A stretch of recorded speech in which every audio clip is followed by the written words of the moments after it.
Dr. Nikki Cottis, welcome to the podcast. Thank you for having me. Absolutely. So you are the owner of Chiropractic Connection. Is that correct? Yes, In Gulf Shores, Alabama. Gulf Shores, Alabama. That's right. Yeah. And the client success manager and a coach in the Wealthy Practitioner with Dr. Stephanie Wigner. Yes.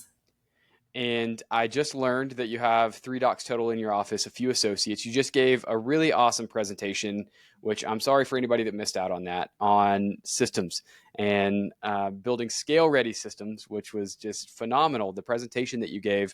So I have a lot of substance to talk through today, but I want to hear first, and I'm sure the audience does too, on kind of what got you to this point, to being as we'll refer to a few times throughout this episode, the systems queen. I know you probably didn't start that way. So Never. just give us some No. background. I grew up with the messiest room. It's so crazy that I'm so organized now. Yeah, so I grew up in Pennsylvania, ended up in Alabama only through God, truly, would have never chosen to live here. But I've come to love it. Went to Penn State University, and then I went to chiropractic school at Life, where I dated someone in chiropractic school because that's obviously what you do. And that's how I made my way to the South and stayed. I lived in Tuscaloosa, Alabama for 2 very long years, hated every second of it. And that's where I had my first associate jobs. So 2 really, really, really tough associate jobs. And I can definitely talk more about those if you want me to. And left those jobs, left that boyfriend. Not sure if it was Tuscaloosa that was so bad or my ex-boyfriend. And moved to Gulf Shores, which is actually a really beautiful town on the coast of the Gulf of Mexico or America, depending who you are. And so I'm in this little coastal town, and I've been here for the past 12 years. Also have been an associate in this same town for 2 years. I also call myself the accidental entrepreneur. I was very happy, very content being an associate, got let go of a job that just completely blindsided me and had to pivot. And so that's how I ended up opening my own practice at all. Was never my intention, but truly one of the best things that's ever happened to me. Hey guys, I know you're enjoying this episode, but give me 1 second of your time. This is my shameless plug for the Chiro Ads Academy, where we're teaching docs how to bring their Facebook and Instagram ads in-house and generate repeatable, consistent new patients month after month without the headache and hassle of working with digital marketing agencies. It'll not only save you $30,000 a year, but it'll also give you outsized returns. It's the same exact system that we're running inside our 7-figure practice right now. And last month alone, we generated a 34x return on investment. We spent $1,567 in Facebook ad spend and generated over $54,000 from Facebook ads alone. This system is proven, it's tested, and has been installed in over 150 practices across the world, and it can be installed in your practice as well so that you can generate similar results. Click the link in the show notes to watch a free training where I break down every single step of the entire system. And if you like what you hear, book a call so we can see if this system will work in your practice. Click the link below and I'll see you on the inside. Thanks for your time. Back to the episode. That's really good.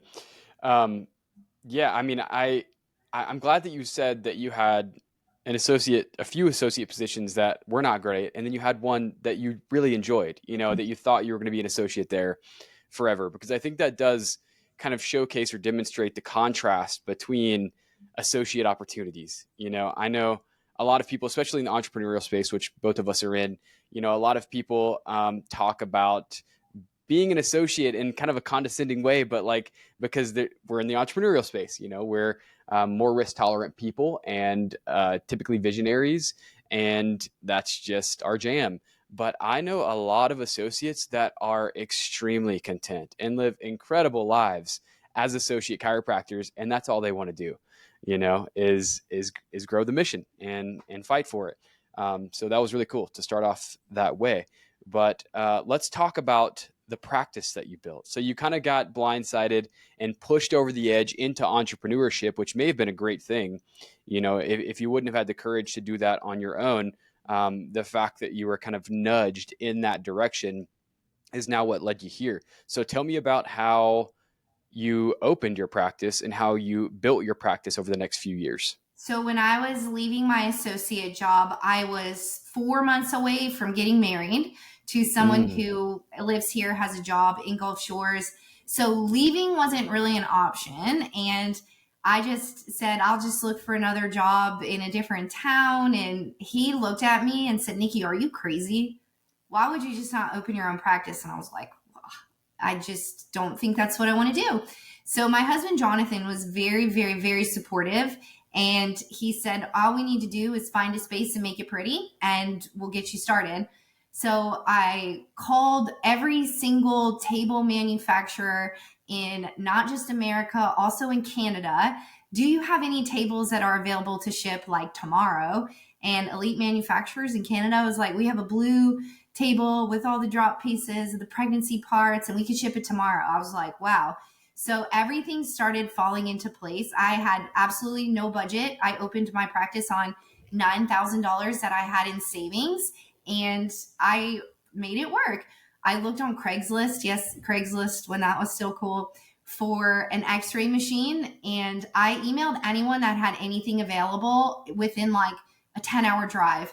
And the person who wrote me back was from Atlanta, and he used to be the chiropractor for the Atlanta Falcons. And so he messaged me back, and I said, I'm so sorry I messaged you. I actually can't even afford your machine.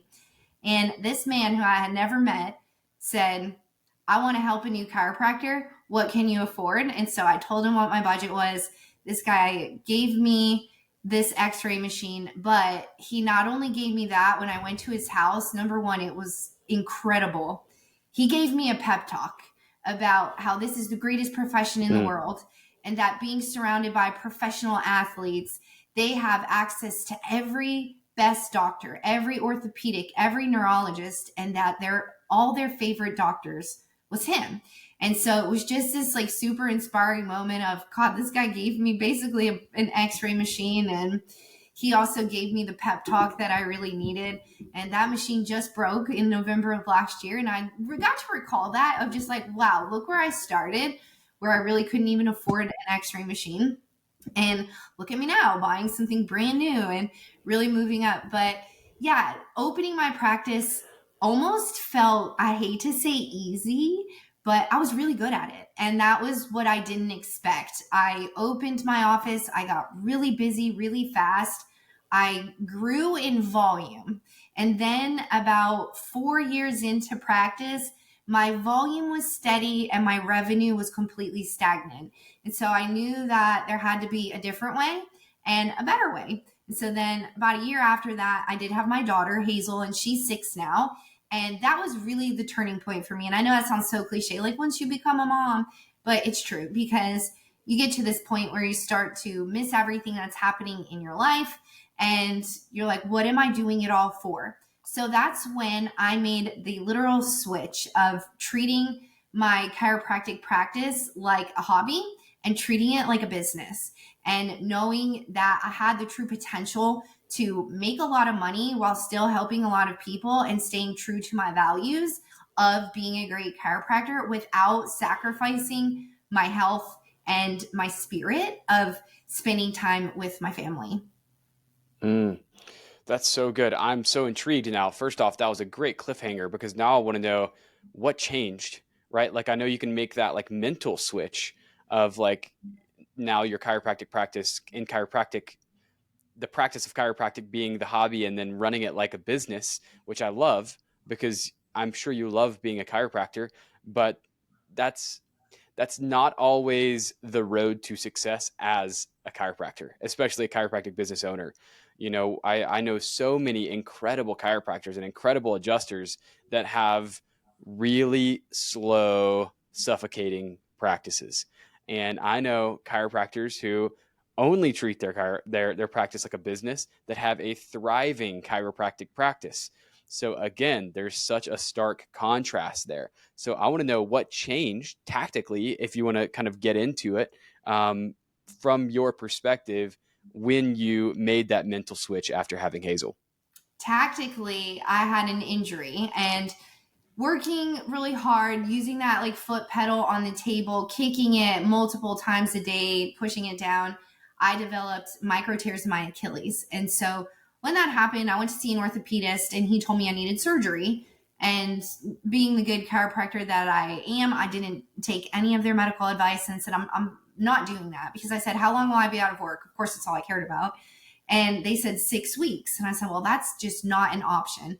So that was when I really realized, number one, what I'm doing is like physically draining my body, emotionally draining my body, and it is not sustainable. What would happen if I did need surgery and I had no associate doctor, no one to help me, no one to help with this load? My practice would simply fall apart.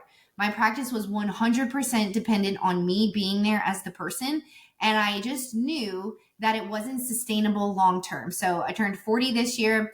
My daughter also started kindergarten this year. So when your kids are growing up, it's like at first, yeah, they just like go to daycare and you don't feel like you're missing a lot. Then your kid starts to understand that, like, why isn't my mom ever at any of the events? Or why doesn't my mom ever pick me up from school or drop me off? And that's when it becomes a time of not wanting to make a change, but knowing that you have to make a change, or you're going to look back 20 years in the future and think, what was it all for? And so I knew for me, I wanted it all to be for my daughter. And so in order to do that, it's not worth it to have a practice that just made a lot of money and I didn't get to spend any time with her. I knew that it needed to be both. I knew that I could figure out a way to start to pull myself back while not just maintaining all of this progress we've made, but grow the business with or without me. So it feels really, really good to know that I'm also bringing in associates. You mentioned about me having good and bad experiences as an associate. And I think the number one thing that makes, quote, a good associateship is culture. So coming into a practice, feeling like you're valued, feeling like this is the vibe that really fits me, is what will keep your associates happy, as well as the doctor. Like, you have to find these people who understand your mission, who also understand that they can have a super great life being an associate while also starting to provide you some of this freedom that you so desperately need and desire once you've been in practice for 10 plus years. Yeah. Yeah. I mean, I feel like a lot of that is relevant for me right now because I have a 13-month-old, 14-month-old as of tomorrow or Tuesday, I guess. And yeah, I mean, before it was like I could be self-sacrificing, I could pretty much give myself to the business Yep. and kind of work myself to physical and emotional and mental exhaustion. And the cost of that was really just like how I felt in my own body. And so I was really the only person that had to experience the negative effects of that type of hustle, and obviously my wife, but we were in it together, so she understood. And then we had Theo, and after having Theo, we became so much more purpose driven, and she came out of the practice, so she transitioned out. And then, not only did I have to be available for the business and for my associates and for my staff members and for my patients, now I needed to be available for my wife, who needed support, and also my son, and I had to be able to give all of myself in all of these domains, which is seemingly impossible, Right. coming from the prior version of self, where like, I gave everything to the practice and everything to the business. So how in the world can we take, one person who's giving everything to one domain and then split that everything across three vital domains? And so I'm having a similar oh shit moment, as you said, on the last call, over the past 12 months. And so we've been really splitting and kind of dividing and conquering on a lot of these things that we're about to go through, hopefully, because I think you have a lot of content that's really great to build those scale ready systems. So I guess I want to hear from your perspective before I give you the opportunity to kind of start coaching and teaching some of the content that you have. What were the first levers that you pulled on in order to kind of build that profit making enterprise that worked in your absence? So with creating systems, I think that all systems are created from a need. and that most times we don't even have a clue that there are any gaps until something happens and we're like, how does this keep happening? So once I started really just looking at trends and what's going on inside the practice, and most importantly, what are people constantly coming to me for? How can I create a system around that to help them make their own decisions? So starting with like how we schedule people, and then how we make a care plan, how we present a care plan. This is the exact visit that this happens. Making a super solid patient journey. So what happens in our office between visit 1 and 12 is not the same as what happens between visit 12 and 24. It's not the same as what happens between 50 and 100. So mapping a really nice patient journey, figuring out what my patients like, giving them more of that, making sure that we're meeting all of their needs as well. So just really starting with what are the biggest needs and what are things that my team needs to be empowered to learn how to do that will allow me to start to scale out in my absence. That's good. And at that time, did you hire an associate? I started my systems well before I had an associate. So Okay. I've had in total 4 associates over the past several years, and one that was with me before, she was there for about 2 years. And during that time, we worked really hard on systems, because when she came in, I was like, she doesn't know any of the information that's in my brain. So I hired her before I had the systems, and we kind of worked through it together. Learning experience, everything in owning a business really is.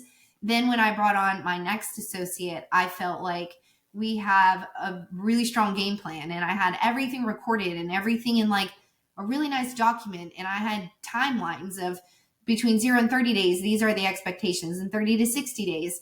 And I hope that if I were to ask my associate right now, did you ever feel overwhelmed during the training process, that she would say no.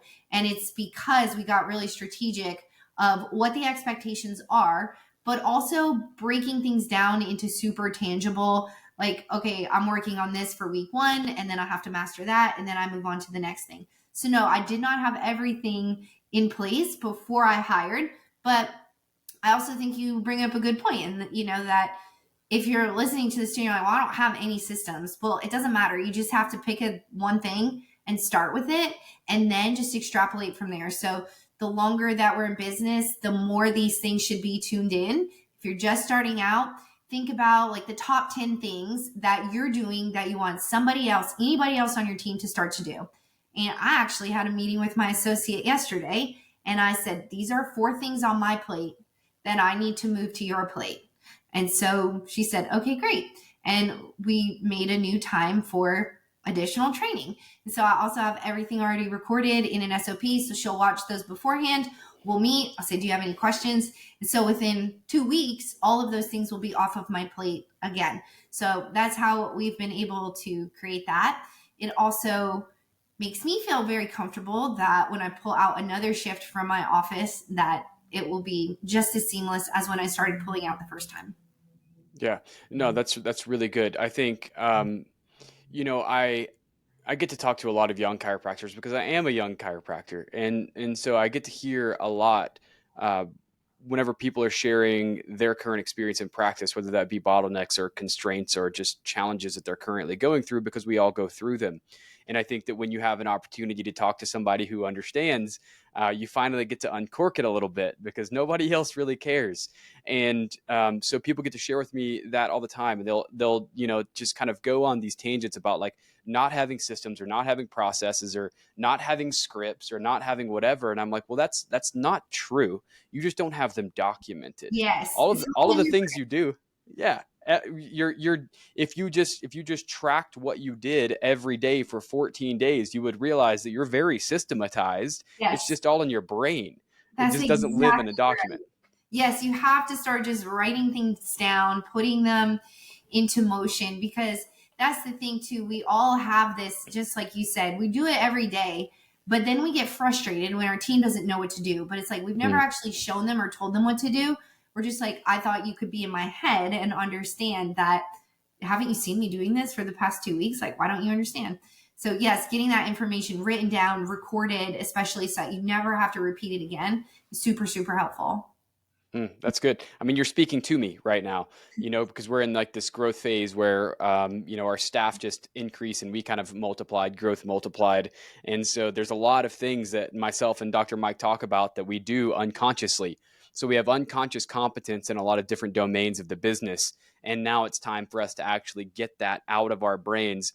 But you have to almost approach it in a weird frame. You have to start to take the observer frame as you start to go through these daily tasks, because I think a lot of times, especially as practitioners, whenever we're going through um, these job roles within the practice, and most of us as chiropractors have multiple, you're going through those roles, you're just being very intentional on what's in front of you. And so in order to actually document it, you have to almost like dissociate from what you're actually doing and observe yourself from a third party point of view, so that you can actually go out and make documentation to teach your team and future associates. So It's so true. with And it's also like a lot of times people will be like, I don't have time to do that.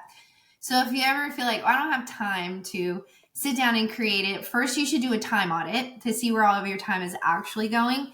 And you'd be surprised how many times during the day you get distracted by emails, social media. So if it's like in the middle of patient care, you really shouldn't be stopping to check your emails. You shouldn't be stopping to get on social media. Use that time instead. Write down a procedure that you just did and start that process that way. So if you think you don't have time, start with the time on it, because it's very eye-opening. And then again, just start to write it down afterwards. This is what I did for that. Make yourself task reminders too. Schedule it in your calendar for 1 hour on Tuesdays or whenever. I'm going to sit down and I'm going to record how I make a care plan, how I present a care plan, what my day one process looks like, what my reported finding looks like. This is how we do a patient review. This is how I compose an email. Everything that you're doing, just start to set a little bit of time aside every single week to really get that process going. That's good. And I'm going to get super granular here, because I think this might actually be more important for people than, I don't know, that we see sometimes. Where are you actually taking those notes? Like where are you storing all of that information? And I know you shared a few hacks on the last call, but can you share with this audience things that you use to kind of speed up that process and make it a little bit easier? Yes. Number one tool that I use is called ClickUp. ClickUp is a task manager. And so if you find yourself frustrated with especially your team and you're like, they know that on Fridays at this time, they're supposed to do X, Y, and Z, but it's continually not happening, ClickUp is great for that. It's also great for eliminating your team coming to you in the middle of shift to be like, hey, so-and-so just called and they need this, or can you send me this? Can you do that? This makes it so that someone can make you a task reminder, set a due date, and never bother you about it. So I'll get ClickUps made if I'm out of the office for something, like if someone called for me, or if I need to do something, if a patient had a question about something that only I can answer, they'll make me a task reminder. It's also accountability for our team. So every Friday we have a care plan, decision, and outcome ClickUp. And I'm not in my office on Fridays. And so I can go on ClickUp and I can know the outcome of every single care plan that we presented this week to see, did they sign? Did they take it home? What happened? So that I'm not like, hey, like whatever happened with Christopher's care plan? Did he sign that? So again, just eliminating, not that we want to eliminate all communication with our team, but if we can minimize what we're talking about in office too, and just keeping things super streamlined, ClickUp is a great place for that.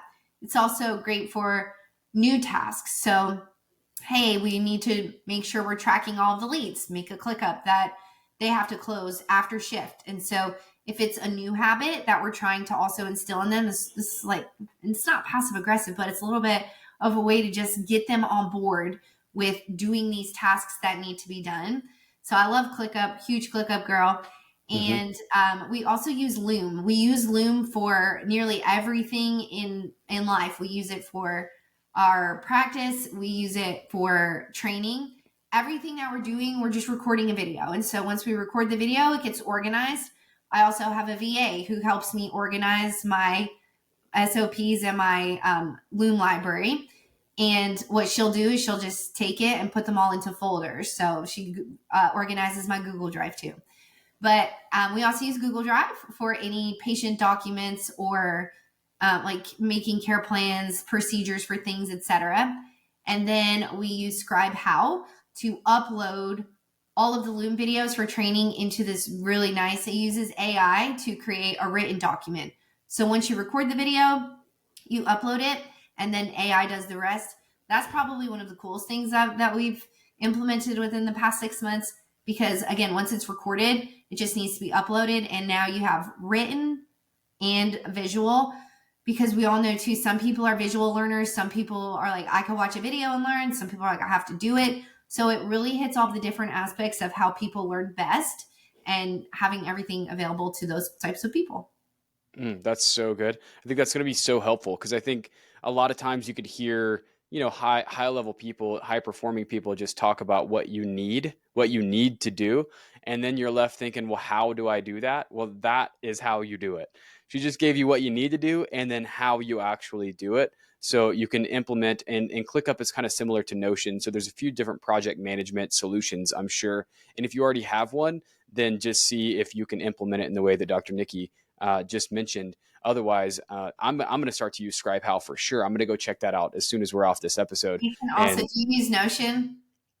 yeah, Notion and Monday. They'll also like link together. So when you're like, Okay. when I use Loom and ClickUp, I can attach the Looms to the ClickUp with due dates. And then once these things are done too, it will like close the task. So again, that's another way of accountability. I know that someone who's supposed to be watching something has actually watched it, that because they're closing that off. But you can like integrate all of these things too, which is so cool.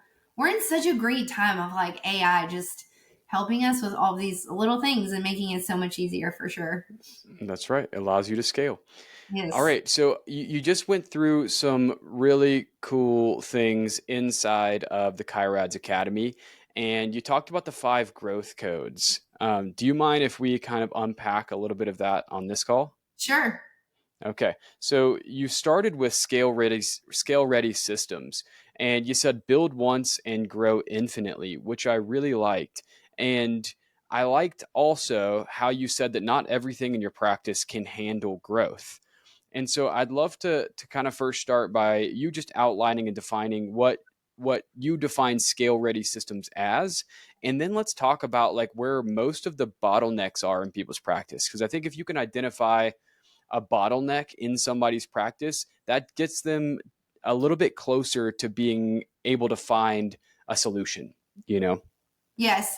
So with the scale ready systems, it's like when we do it once for exponential growth, we need to think long term. So most times when we are creating systems, we think about what do I need today versus what would I need to do if my practice were to double or triple tomorrow?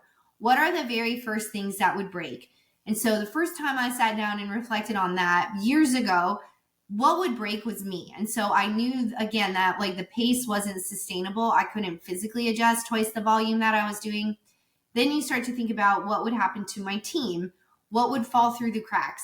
That's another great place when we're thinking of systems is what are the most common things that are already falling through the cracks, because I need to figure out how to actually fix that. So instead of just thinking short term, we need to think 5 years, 10 years down the road. So getting super clear on your vision, knowing what does my ideal practice look like? What am I actually working towards with goals? So, and you know, when I opened my practice, I was in 1,000 square feet. Is that sustainable forever? No, but it was also like I had to open quickly. So, but once you also realize that I want to see X amount of patients make X amount of dollars, I'm going to need a bigger space. Then we need to start looking for a bigger space. So many times we wait until the bottleneck is so tight around our neck that we're trapped, instead of noticing it as soon as it happens and starting to create a plan for the future. So when we're thinking about our vision, ask yourself, how many patient visits a week do I want to see? How many rooms would I need? How many staff would I need? How much money am I making? Where am I located? Is this a good place for people to come from different towns? How many hours am I in the office? What shifts am I working? So really getting super specific on what your ideal practice looks like. And then we can reverse engineer that. So if you know that you want to see 400 patient visits a week and you know that your current office would only allow for 150, then we know that when the time is ready and when time is coming, we need to look for a bigger office space, or else you'll always be trapped by that bottleneck of physical space capacity. We also would know that if I want to see 400 patient visits a week and my physical capacity for adjusting patients is 300, I need an associate doctor. So when would I need to put out an ad for an associate? Where do I even put an ad out for an associate? How do I find them? What do I pay them? So figuring all these things out in advance before we're doing them is also really helpful. And then again, how many staff do I need?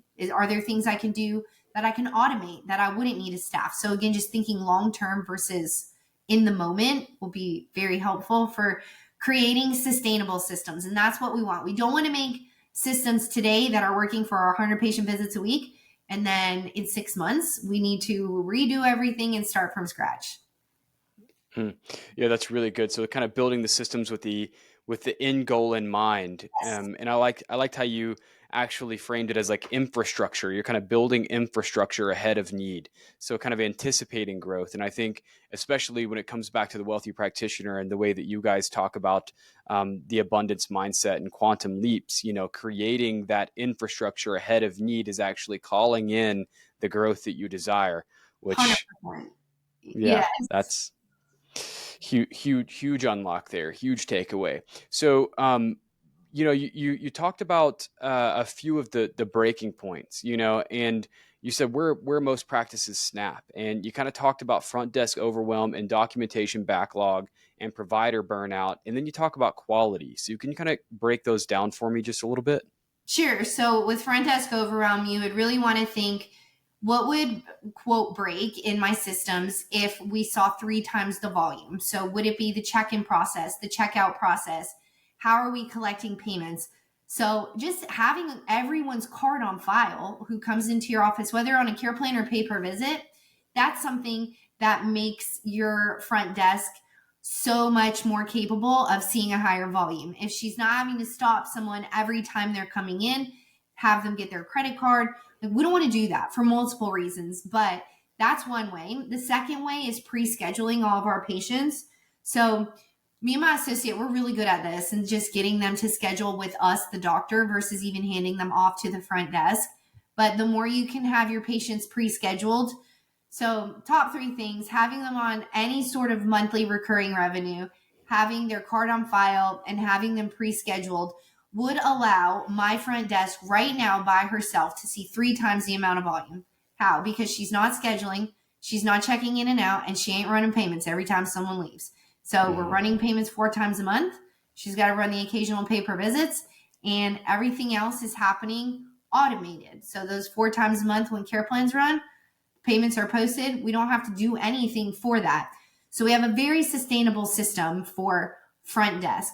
If patients are calling the office a lot and they're like, I can't keep up with the volume of calls, then we want to figure out, how can I entice or motivate my patients to text instead of call? So it's part of our new patient script. When the doctors are with the patients, when we're reviewing the schedule, we also say, did you get a text reminder for this appointment? And they'll say yes. I'm like, great. That is actually 2-way texting. Our office also prefers that you text versus call if you need to make a schedule change. And they're like, oh yeah, like my ideal client, they like to text anyway. They don't want to be on their phone. So it's a win-win. But we just put that in their brain that, hey, we actually prefer if you text. And they're like, oh yeah, it's easier for me too. So just setting the patient up for, number one, your expectations of how your office runs. If your office runs on time, you need to tell them that, hey, our office runs on time. We run by appointment only. We have a 15-minute door-to-door guarantee as long as you show up for your appointment time. Then they're like, dang, I better be on time for my appointment. Oh, and I'll be in and out in 15 minutes if I do so. If I don't, I might not be. So just setting the expectations with your patients. Documentation backlog, this is a big one. Documentation is hard. And so if you're seeing a high volume of patients, we need to have some sort of strategy or system around that, whether it's macros. I have a scribe. I have a scribe who takes my notes and inputs them into EHR. So there are ways you can get creative without you physically having to do every single piece of a SOAP note. So just using AI, again, there's some AI things we can do for that. There's assistants that we can use for that, and just getting That's also a good point. Like if you got an EHR when you first opened, that was good for like 100 visits a week, but it's not great for 500. At some point, you're going to have to change your EHR. So just keeping these things in mind, that if it's not sustainable in the future, we probably want to look for the better option straight from the get-go, because it's a pain in the butt to change EHR when you're 5-10 years into practice. Provider burnout. So that really happens with extended hours. So when we're seeing a higher volume of patients, if we feel like we really can't give people the quality care they deserve, then we'll just add more hours. And that's really never the right answer. So a couple different things that we can think about. Number one, if your office is at capacity, you have a wait list for new patients, you should consider pre-qualifying your new patients. So really only letting people come to your office who are committed to your care, who are a great fit, and who are going to, quote, do what you say, and they'll get great results. And number two, raising your fees. So if you're constantly at capacity, it's a good time to reevaluate doing a fee increase as well. And number three, getting really solid on creating like IP around what your strategy is around how you take care of patients. So I like to use Webster technique for this. You go to a Webster seminar, someone teaches you what to do, and it's a true protocol. So you're going through a protocol, A through Z, you're learning all of the steps. And once I check this, and then I check the round ligament, and then I check pubic bone, you're going through a protocol, which makes it fast because you know what the next best steps are. And so we all know that we're much faster adjusters 2 years into practice than we were the day we graduated. We're even faster when we're 10 years, 15 years, 20 years. That also isn't helpful if you hire a brand new doctor. So how can I teach a new doctor to get, quote, faster at adjusting? Well, I need to teach her what my IP is. I need to teach her, this is the system. This is the flow of what you would do for a baby with colic. This is what you would do for a baby with a latch issue. This is what you do for every pregnant woman. This is what you do for someone with headaches. So creating these intellectual properties around how you actually create protocols around taking care of patients will speed you up without diminishing quality, and that will help eliminate provider burnout. And then patient experience. So we never want the patient experience to suffer at a higher volume, because number one, you never want patients to feel rushed. So even if your office does run very quickly, even if it doesn't, you don't want them to feel the squeeze of becoming a busier office. No one should ever step foot in my office and it feel different than if there was 500 people on the schedule that week or if there was 100 people on the schedule that week. Their experience should never falter. And so that's where you really start to figure out, what would I miss or what would I screw up if our practice volume tripled tomorrow? And so if it was, I don't know if I would know everyone's names. Okay, well, what's a great system for remembering everyone's names, learning those things, maintaining office flow? Where are we creating these bottlenecks so that we can eliminate it before it even starts? So many good nuggets there. So many good nuggets. One thing that you mentioned in the last call was the Netflix principle. I keep referencing that. Sorry, but the Netflix principle. I really like that. First off, like I love that Netflix principle idea where you're trying to collect as much data as possible and you're making them feel known. And this just takes me back to How to Win Friends and Influence People, and knowing people by their name, but also knowing small little details about them. And that helps make them feel connected to and valued as a member of your community. Can you tell me a little bit more about the Netflix principle and how you use it? Yeah, of course. So the Netflix principle is, so if you have a Netflix account, you have different profiles. And like in my house, it's Nikki, John, my husband, and Hazel, my daughter. What I like to watch is very different than what John or Hazel likes to watch. And so for me, it's like Emily in Paris, Love is Blind, really bad reality TV shows. Jonathan's is like Vikings, documentaries, really weird things about like World War II, stuff I do not want to watch. And so he'll always be like, Nikki, don't accidentally watch your girly shows on my profile because it will. Emily in Paris. Yes, it will screw up his algorithm, right? And so when we're doing that, Netflix is taking all of this information about me. And if I watch Emily in Paris, it will give me a suggestion of what I should watch first. So the more information I give Netflix, the better information it spits out. And it's constantly saying, and they have that like recommended by what you've watched before, 99% match. They're getting all of this information because of the information I'm putting in. So how we can take this principle and utilize it in our offices, we need to learn as much about our patients before they even step foot into our office, as much as we can. So most everyone has some sort of social media too. You can look at their Facebook ahead of time, know what they look like. You can look at their Instagram. That way, when the patient is coming in, without a shadow of a doubt, oh, this is my new patient. Like, this must be Travis. We've been expecting you. Just being prepared. We also provide all of our new patients with a new patient drink. So when they come into our new patient room, their name is on the board. Again, we're ready for their appointment. They can feel that. They know that.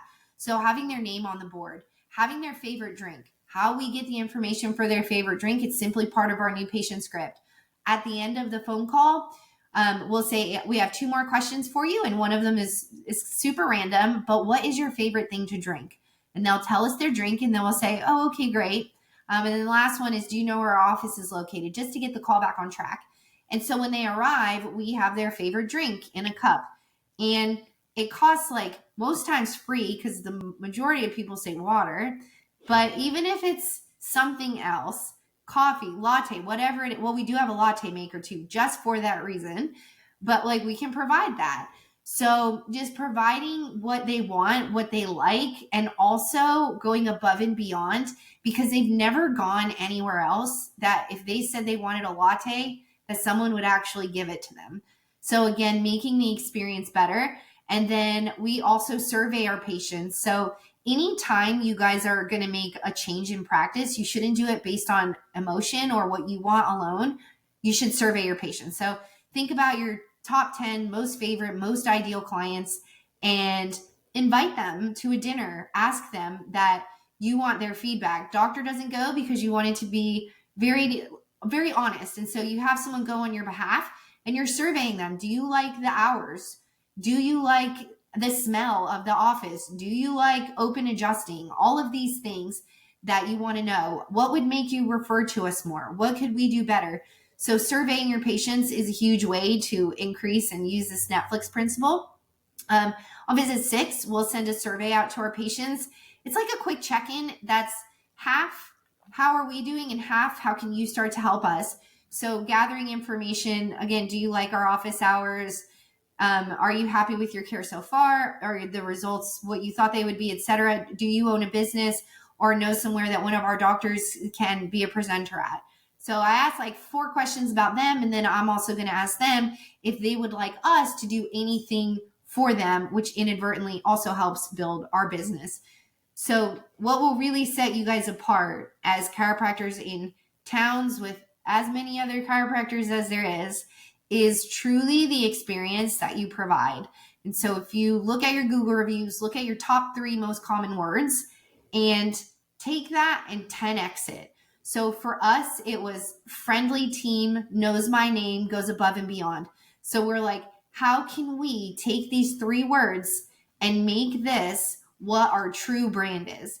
So that includes training on when we respond in text, use an exclamation point or an emoji. These are little things that help set the culture of your office apart. So they know that whoever they're texting with, they can't tell a difference.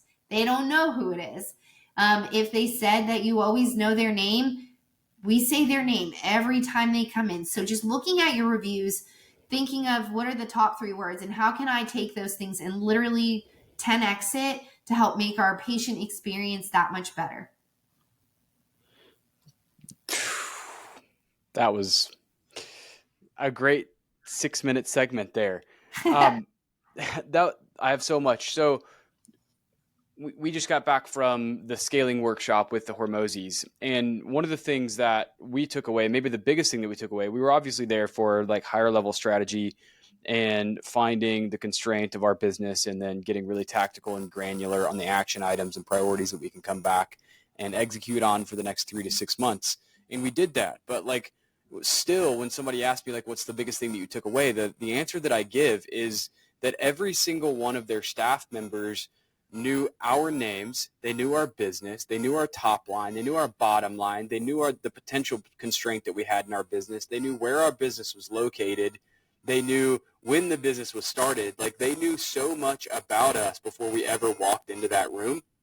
And not only did they know that information, but they were able to actually like convey this feeling of like importance to us because they had prepared, essentially. And so much so, this was demonstrated at the highest level because Alex came in and did a Q&A. And so there was, I think, like 9 of us that actually got to ask questions. And every one of us that went up there to ask a question, it started with, "Hi, my name is," and as soon as the name came out, he was like, "Daisy Jacobson, you own the AI, whatever. Your top line is this. Your bottom line is this. This is what you're struggling with. You're located here and you're looking to do this. What's your question?" And everybody was just like, whoa, this is like the, like, I don't know, one of the greatest entrepreneurs of our era that spent time preparing 40 companies in this room. And he knew every single person that came up there, and it was a random selection process. So there's no way he could have just studied the 9 people that were asking the question. And so that right there was like mind blowing for me. I was like, okay, just a little bit of preparation goes so far. Yeah, and on the flip side of that, have you ever been somewhere else where they were like, "Oh, who are you?" And you feel like unimportant, right? And Sure. think about too what that did for retention of you wanting to go back to a Hormozy event, right? They made you feel like they actually care. We do this in the Wealthy Practitioner. So when we had the Profit and Purpose event in Nashville in May, we had a team meeting ahead of time with a list of every single person who was coming that wasn't a current or a past client, aka they probably didn't know anyone in the room. So part of like is me and Gabrielle's job, the other coach in the Wealthy Practitioner, is like find these people, say hello by first name, make them feel super duper welcome, because nobody wants to go to an event where it was like everyone was snobby, nobody talked to me, I didn't like the vibe. What we want them to do instead is be like, dang, these people knew my name. They made me feel welcome. They asked me to go to lunch. So we literally had a full meeting about like going through, putting a name to a face so that when we saw them, we could at very minimum go up and be like, "Hey, my name's Nikki. I'm on the Wealthy Practitioner team. We're so glad you're here. Like, tell me a little bit about you, Alicia." Like, just so that they know that we were expecting them at this event. And so when you do that to your patients, you know, when you walk into like a medical doctor's office and they have like the windows closed and Beth at the front desk, she doesn't even want to look at you in the face. And you're like, "Where's the bathroom?" And she's like pointing around the corner and you're like, "Well, there's 17 doors around the corner." So the best way you can make your patient experience great is think about the worst experience you had in a medical doctor's office and do the exact freaking opposite. So giving an office tour, anytime someone asks where the bathroom is in our office, we don't ever point, no matter how long they've been coming, "Let me show you where it is." Even though it's like one door and they can't miss it, it doesn't matter. "Let me show you where it is." Someone on our team will get up and take them to the bathroom. And so that's just another part of like going above and beyond, making sure that we are prepared for their visit, because if we're not, it would really show. So we want them to come in, feel so welcome, know that we're expecting them, know that we're ready for them. And again, if you look at our reviews, that's all it talks about. Like, my new patient experience was like 10 out of 10, this and that, and how that goes for retention. Like, people go where they feel a community and where they feel welcome. Sometimes too, these people are coming to you, they are in pain, they're miserable, and we just have to remember that we may be the only person that's being kind to them in their entire life. We may be the first touch that they've had in a long time. And so just making them feel so comfortable in our presence will literally triple your internal referrals. People ask us all the time, "How do I get more new patients?" Let's love more and take care of the ones who are there, and then they'll start to refer. I've never asked for patient referrals ever. And we average 40 to 50 new patients a month. And so if you just take care of the people who are coming, they're going to naturally refer to you. You also want consistency. So If you refer someone and they didn't get their favorite drink, well, then they're going to be like, well, why didn't I get a coffee? So you have to create consistency too, which is why the system matters. So it's part of the script. Ask for the drink. And if it wasn't in the script, then they'd probably forget. So again, it all comes back to what is the system around scheduling a new patient? A, B, C, schedule. Yeah, and I think that's the project. The project is figuring out how can we take this system that exudes like excellence across the board for the entire client journey and take that in 100 visit practice and scale it into a 500 visit practice, where now there's like multiple new patients that are coming in every single day. Like what type of preparation, where are the pockets of time where that preparation can happen? What is the process where you can actually have that team-based preparation? And then how do you execute on it consistently? And so that's where my mind's going. It's like all of the things that you're saying right now is just another demonstration of like unreasonable hospitality across the board.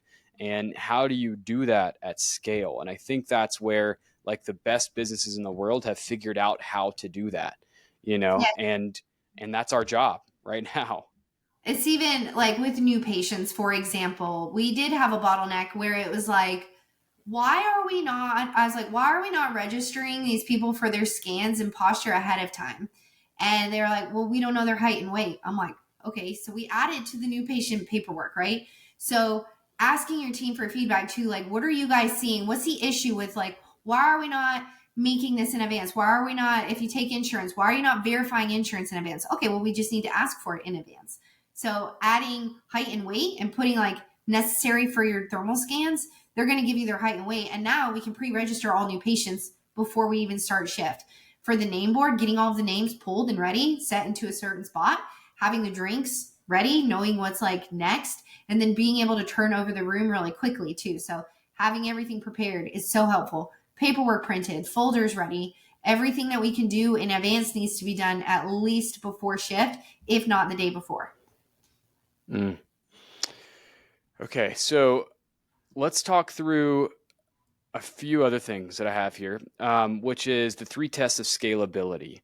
So I loved the scale ready systems, and now let's talk about the 3 tests of scalability. Okay, so I loved how you broke this down, which was the value test, the resource test, and the quality test. So you want to start with the value test? Sure. Value test would be what is something that becomes more valuable as it grows. So that could be team. If as we grow, this team is more valuable. This could be your EHR. So like I mentioned, if you have a crappy EHR, so having a good EHR, anything that is worth more because it does more as the practice grows passes the value test. Resource test is expands without proportional resources. So I have 3 doctors and I have 1.5 staff. A lot of times with 3 doctors, we'll talk to people who have 7 staff. And it's like, why? There's really no reason for that. So with the volume that we are seeing now, we are able to do that with 1.5 people. And it's 1.5 because when we have 3 doctors, we need 2 people. If we have 2, we just need 1. So how many people can each employee take care of? And it's really up to like 250 should be 1 employee. And then after that, we start to think about more. But we want to, again, make sure that as we're adding on, it doesn't make sense to grow and then have our overhead grow just as much. So if you don't know what your profit is, that's somewhere you should really start too. But we don't need to add resources that aren't necessary.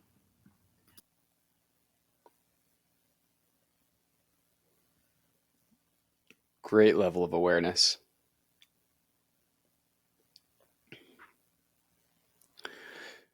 So can you tell me just very quickly what an average profit margin is across the industry that you see, and maybe if you see like practices that are struggling profit wise, where they typically are versus practices that are really excelling, where they are profit wise? Excelling would be in that like 40 to 50% range. Okay. And struggling would be, we've seen like 2% profit margins. Oof. So And you know what it all comes down to? Over leveraged on team.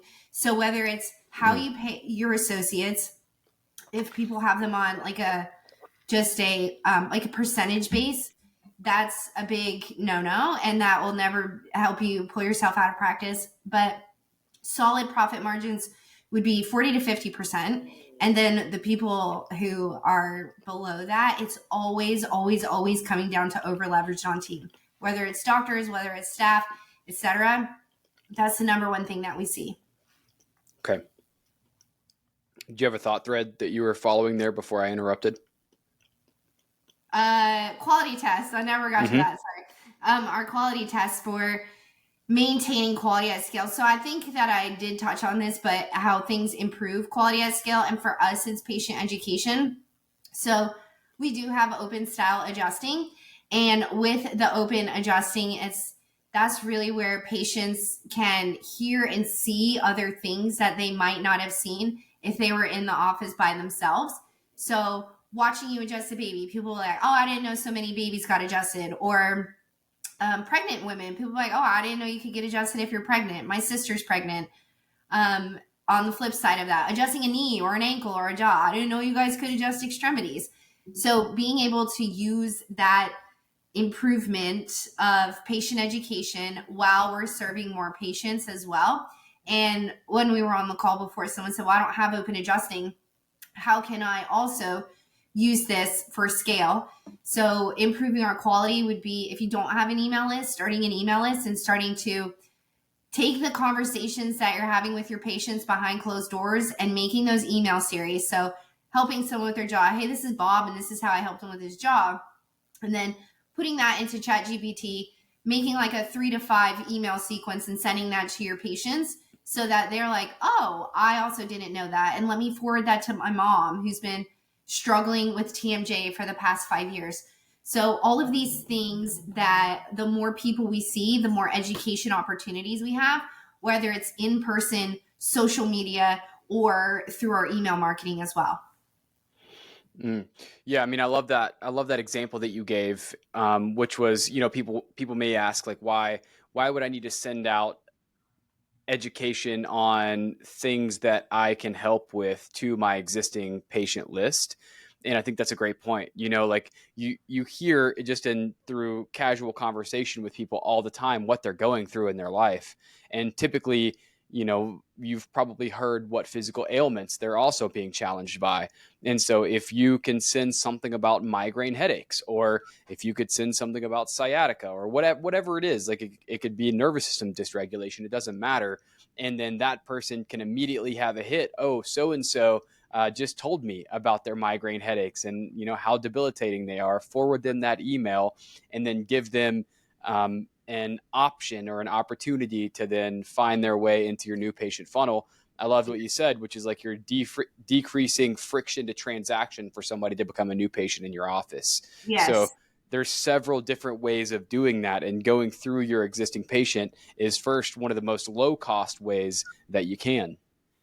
Yeah, email is basically free, right? You can have like a $10 a month thing, but MailChimp, yeah, exactly. Mm-hmm.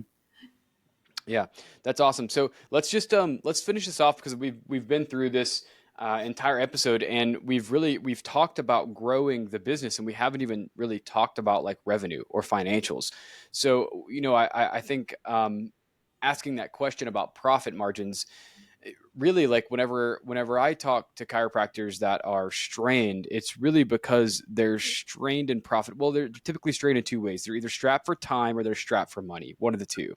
They're either making a lot of money and generating high profits, but it's because they're chained to the business and they're doing a lot of the labor, or it's the inverse, where they have no money. And sometimes it's both, right? Where like they have no profit, they have no time. So now they're in a really tough position because they don't even know how to pull themselves out of either hole. So can you just kind of give me a high level overview of things that you guys see in the Wealthy Practitioner and how you help them out of that? Yeah, I would start with reading Dan Martell's book, Buy Back Your Time, and then also figuring out what your cost per hour is. So a lot of times we're stuck doing all of these things. Like I would have never thought to hire a VA until someone was like, why are you doing high level tasks that someone could do for $10 an hour? And I was like, interesting. So if you figure out what your hourly rate is, so what your revenue was for the month divided by how many hours you worked, that's your hourly rate. And you can take your overhead out of this. So if your hourly rate is $200, you can buy back your time for anything less than $200. So that could be hiring someone. I don't do my own laundry. Like, I pay someone, she comes to my house twice a week. She is like a house manager. She does my laundry. She cleans my house. She organizes my 6-year-old's atrocious room. Like, she comes in and she does these things for $25 an hour. So I bought back my time. I bought back 5 hours a week by paying someone, 8 hours a week for someone to come and do that. And then same thing as a VA. I can pay someone to do these tasks because my hourly rate is higher. Then once you have an associate, so thinking about in an office setting, bringing in an associate, my hourly rate is worth more than an associate. So what can I offload from my plate that is higher level and even pay someone like an associate to take over these tasks? What can my front desk do? What can an office manager do? So you have to start with knowing what your overhead is. So if you don't track your overhead, you should be tracking that. If you don't know what your profit margins are, you should also be tracking that. And then you figure out your hourly rate. And then we figure out what are tasks that I'm doing that are worth well less than this, that I can pay someone else to do to buy me back some of my time. I got a promotion at the Wealthy Practitioner, and I have to dedicate more time to that. And so I run a full-time chiropractic office. And I thought, well, how can I create more hours in my week? Well, I need to offload X, Y, and Z tasks from what I'm doing for my office. So I gave my associate a raise, gave her more tasks to do. Now I just freed up 8 more hours of my time per week to go work on something else. So we have to get creative sometimes and also know what our hourly rate is worth and what I can give to someone else to help me get there. If you're also like, well, I have more time than money right now, then you're honestly still in the hustle season. And that is just part of it. And I know you mentioned like being your child is very young and he's 14 months old. There are different seasons that we all go through. And I've owned my business for 10 years and been a chiropractor for 14 years. And the amount of work that it took to get my practice to the point it is now didn't happen overnight. I do wish that I had all of the resources available that I know there are now to help cut that timeline down. And so that's where people are at such a unique place in 2025 is it doesn't have to take you 5 years to figure out that your practice is killing you. There are shortcuts and you can pay people to literally help you find the shortcuts.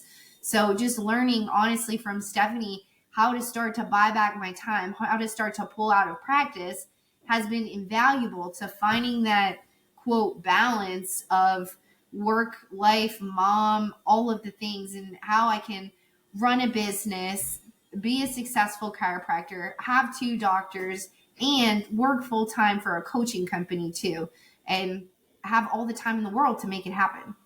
Mm-hmm. Yeah, I mean, I think just talking about like the have more time than you have money. It's an interesting dichotomy because like when you're in that place, you typically you're just riddled with a scarcity mentality, but that's actually the time where you need to switch or transition into an abundance mentality, and you need to, as challenging as it may be, become very resourceful in order to invest in the strategies or people that can help you strategize. Because typically the people that have more time than they have money, it's they haven't let time. So they started 12 months ago and they just haven't seen the fruits of their labor. They're still in the labor, which is okay. Sometimes Right. There's not an accelerated path out of that. You just have to do the work over a consistent amount of time until eventually you will be on the other side of that. And in retrospect, you will see that. However, there are also other situations where, they've been in that same situation for years, and the only reason that they're still in that same situation is because they're still acting the same behaviors and they haven't invested in an outside resource that can help them strategize. And one of the things that I took from this weekend is that strategy is essentially just learning what to prioritize, and that essentially is just learning what not to do.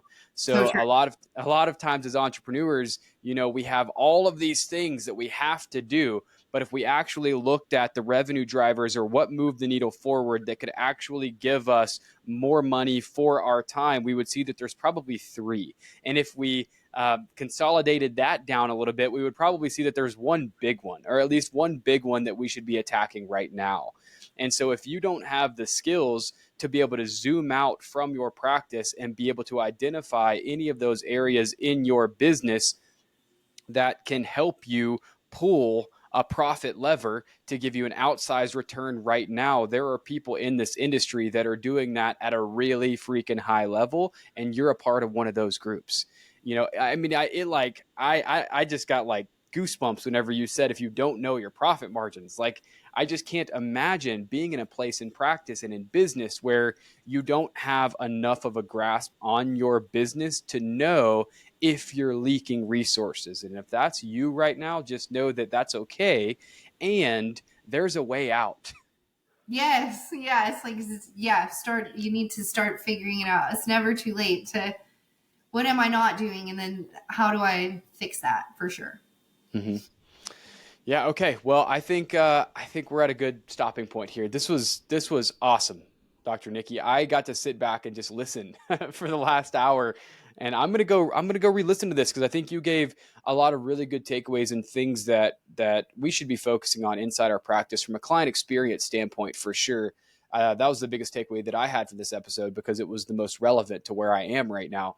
But I'm sure that there are other listeners that took away other things in other domains, and I'm sure this is going to help a lot of people. Well, thank you so much, and thank you for having me. Absolutely. Well, where can people find you? And do you have any resources that you could share with the audience? Yes, we have a 52-week marketing document that gives you guys one idea for every week of how to get new patients, so how to drive people into the practice. I'd be happy to share with you guys. You can find me on Instagram. It's my name, Dr. Nikki Cottis, DrNikkicottis. And I also have a scalable systems document too that I'll be happy to share with you. You can just message me on Instagram and I'll send that to y'all. And I'll send you that for your show notes. That'd be great. Yeah. If you could send me the link for the show notes for the first one, and then for the second, they can shoot you a message on Instagram. Awesome. All right. Awesome. Thanks for being here. Thank you.